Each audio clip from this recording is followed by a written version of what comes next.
Associação Futsal Timor-Leste oficialmente estabeleceu uma parceria estratégica com o Telemor, onde assina acordo de direito de transmissão da Liga Futsal Timor-Leste no Copa AFTL. Acordo ne assina o presidente AFTL Antônio Ximenes no diretor-geral Telemor Etang e o escritório Telemor CBD10 Timor Plaza. Secretário-geral Mário Guterres afirma parceria com Telemor hanesan continuação de colaboração nebe hahu ona ihatinan kotuk.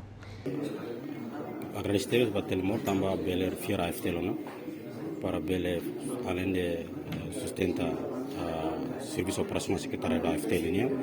Ao mesmo tempo fomos minha parceria né modelo professor serem revenu bamalo que a Telemor se for 35% susi acesso nebe tem cidadão cidadão não tão live streaming né ba AFTL para bele usi fundos idane bel AFTL uja ba tu bele financia atividade Liga Futsal né bele foi subsídio vai ter clube sira porque tempo barak desta existência AFTL existência problema buat lima que tinha subsídio financeiro clube sira né tamba liga nerasi que zizi taro personal bot clube sira prepara aluga campo dalam balon sira jogador buat sira ne outro se talo liga ho ni duração 3 ou 4 meses, o clube sempre sofre a questão financeira.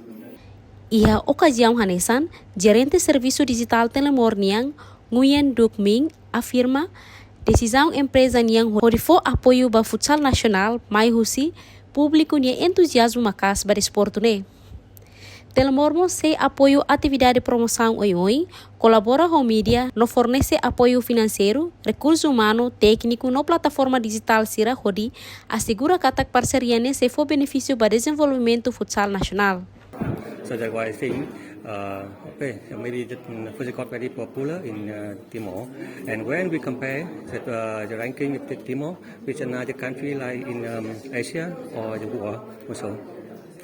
We see the people in the Timor like the football, but the ranking is not high.